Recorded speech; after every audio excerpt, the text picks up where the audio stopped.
Hi everyone, hope you guys are having a great day out there and welcome back to the channel.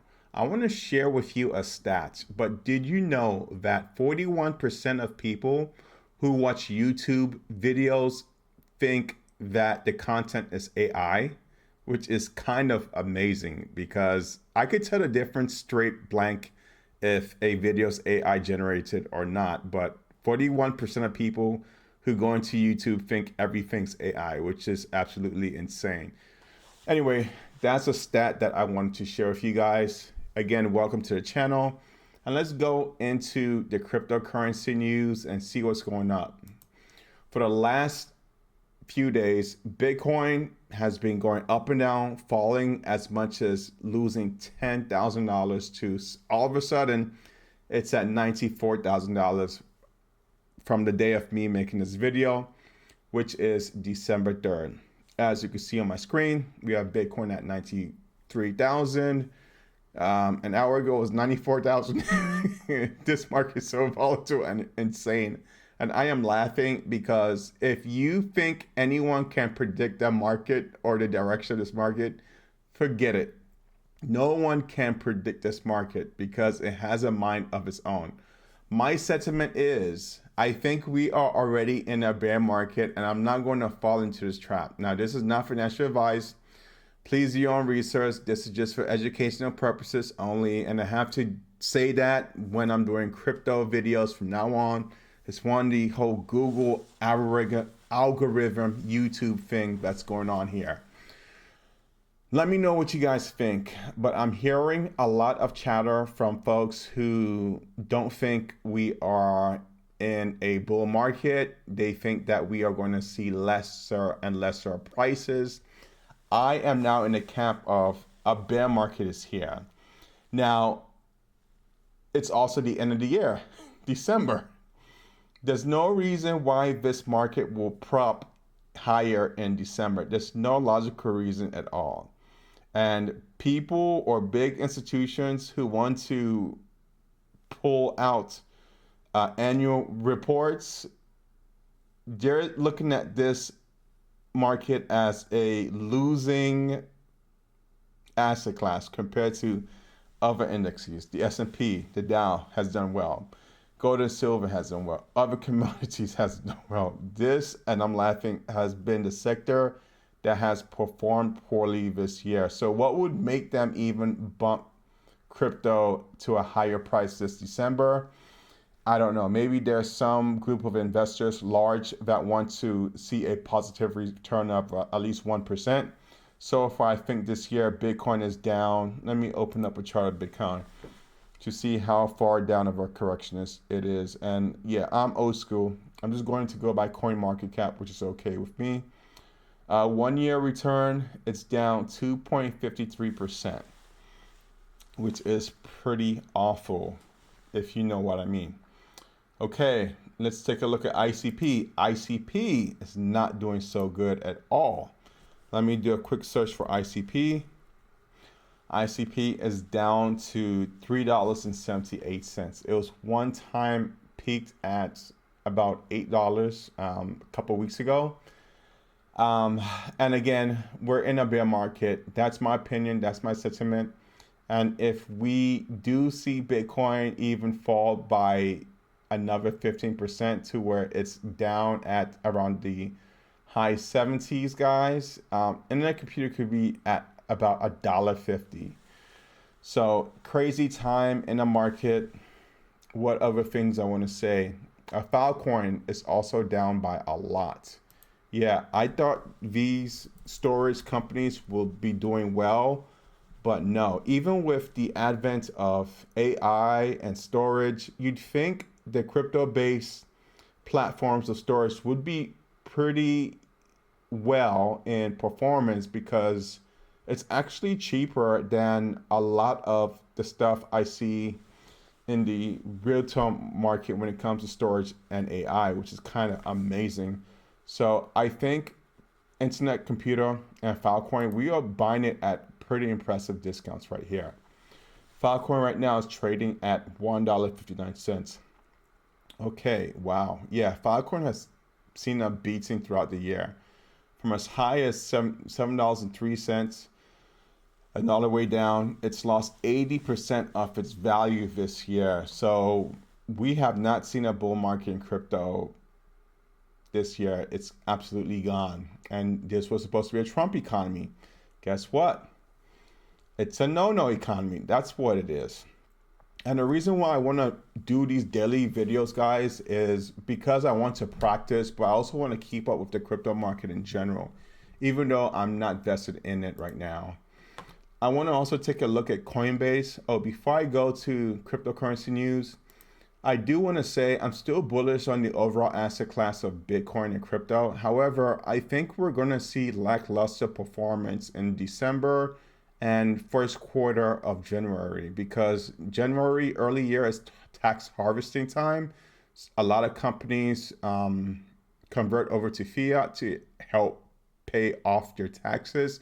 And it's usually when fund managers want to reposition your assets into different buckets. It's used, so Q1 of a fiscal year is typically not that strong in terms of equities. And if the S&P were to dip 10%, you better believe that Bitcoin is going to be at maybe low 70Ks. I don't see it at 60Ks, but we can see some people are even predicting that Bitcoin could fall as low as $30,000 as far as a very bottom, which will kind of compare to past years' performance of Bitcoin falling more than 70%. Can that happen? Of course, anything can happen. But right now, I'm just playing the sideline and just studying and being a student of this market. All right. With all that said, I do want to focus on other things that relate to cryptocurrency news so that at least we put our heads in the game. And if you guys want to comment, feel free to comment. I'll look at your comments and I'll reply to it in the next video and so forth. But this is a time where we can educate ourselves during a bear market. All right. So we have headline: Michael Saylor, Sunday. Change up suggests new announcement coming Monday. And this was posted November 30th. The executive chairman of Bitcoin treasury firm Strategy teased a switch from orange dots to green dots in what's become his routine cheeky Sunday exports. I think he's just trying to put more optimism in the market. Everyone's been beating up on Michael Saylor. JP Morgan's been beating up on him. And a matter of fact, JP Morgan came out with your Bitcoin bond index to compete with MicroStrategy. Those guys at least know that Bitcoin and crypto are here to stay, but they also know that this is a competitive market. And if they could take Michael Saylor's business out, they win. I don't think it's going to happen. The liquidation price for MSTR is so low that Bitcoin would literally have to fall below $7,000 per Bitcoin. But the chart of MSTR is not looking so sweet. And we are also going to go to MicroStrategy's chart right now. Let me go ahead and put it on my browser here. And right now, the price of one MSTR token is at $188. And this is just an ugly chart pattern, guys. You see this? You see this mess on the right? That's a falling knife. And I bet we could even see Strategy trading at $20. You heard it here. If we see a 15% correction in equities Q1 of next year, better believe that MSTR is going to go and trade below $50 easily. But it could also present buying opportunities for anyone who's bullish in what MSTR is doing. I'm kind of holding back and pausing on its performance. But if you are the type of person that wants to dollar cost average down, just buy a little bit as the price goes down, hey, by all means, but this is not financial advice channel. Okay, number 2, another headline. Bitcoin, Ether, XRP slide as December begins with urine incident. These articles were a few days ago, so they're kind of old. I'm not exactly sure why CoinDesk has these old articles because crypto news is fast like that. Yesterday's news is already old news. Bitcoin drop ends up liquidating $500 million bullish bets in early Asia trading. The Asia trading was caused by the Japan carry trade, where essentially Japan is planning to raise interest rates, which is not good for the entire equity market in the world because people trade Japanese bonds back and forth. So if the Japanese do decide to raise rates in the future, it's going to hurt global markets. And that was also the reason why people are anticipating this whole drop of Bitcoin during these past few days, liquidating 500 million. I thought it was 1.8 billion because 500 million is nothing in the crypto market. The 6 point here, strategy established $1.44 billion cash reserve, slashes 2025 profit, BTC yield targets. This is due to the environment that MSTR is in. It's tough, it's harsh, it's brutal. All the banks are hating on MSTR. They don't want it to be successful because they are trying to compete against it.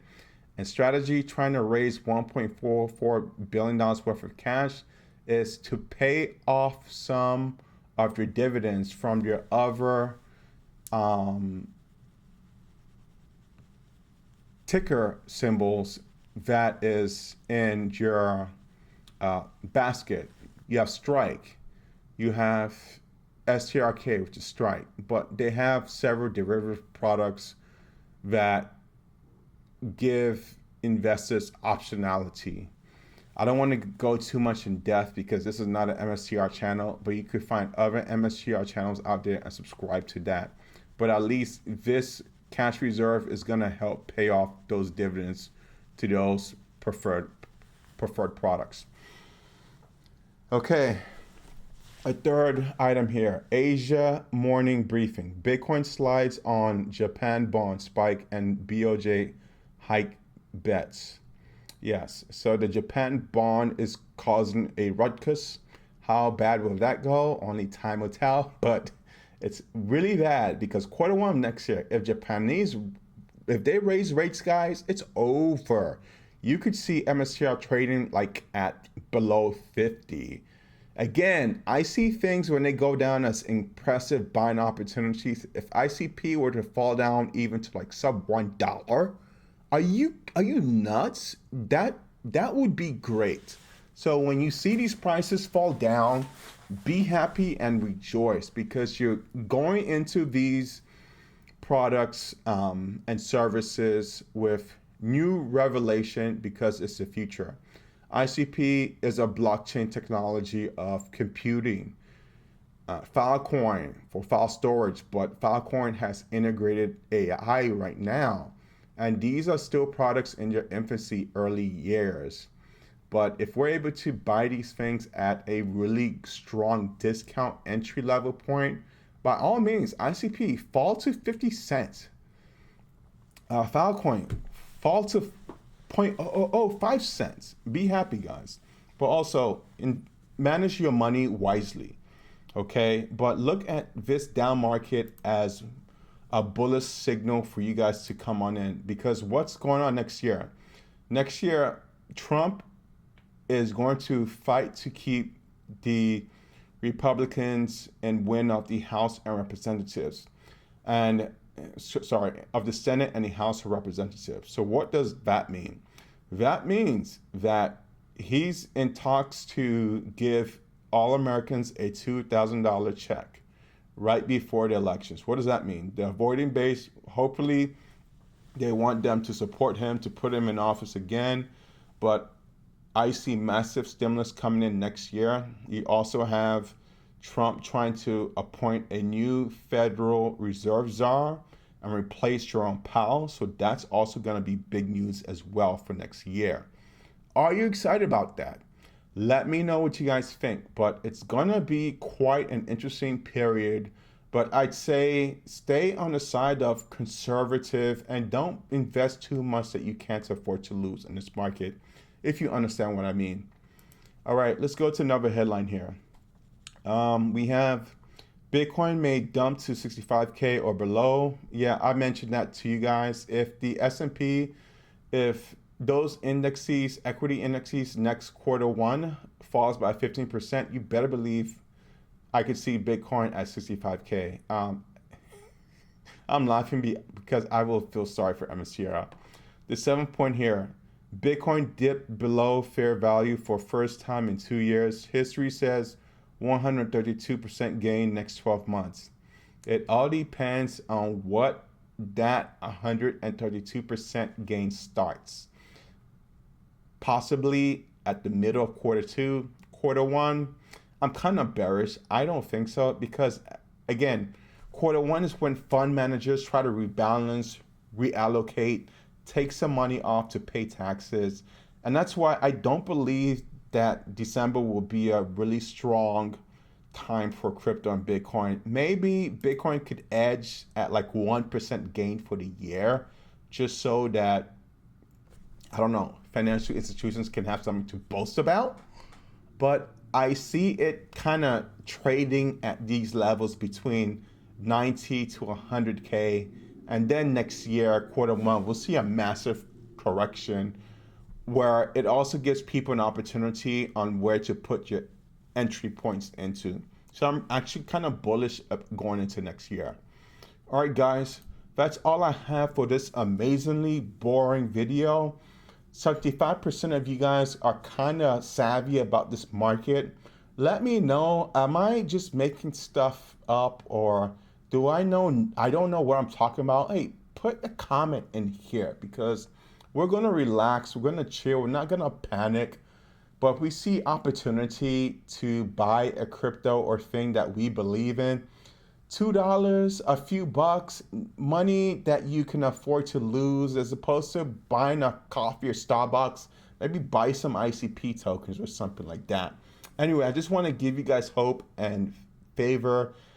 I pretty much have built my whole understanding within the past few years on crypto.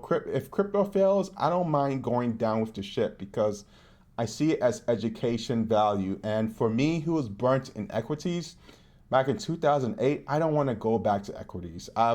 Ever since I saw this market, I was like, okay, this is new. This is something interesting. This is something we could innovate and build on a new financial institution, financial market without the BS of the large banks manipulating all the equities that's already out there and existing. Sorry for my rumble. The next time I might have the stream live. I don't know, but let's see how many people we have on this channel. We only have 106 subscribers on this channel. If you know anyone that likes to chill with us, look at articles and stuff relating to crypto just to stay abreast, let me know, but share on this video. Also, I live in the United States of America. If you guys need life insurance or annuities, our company does that as well.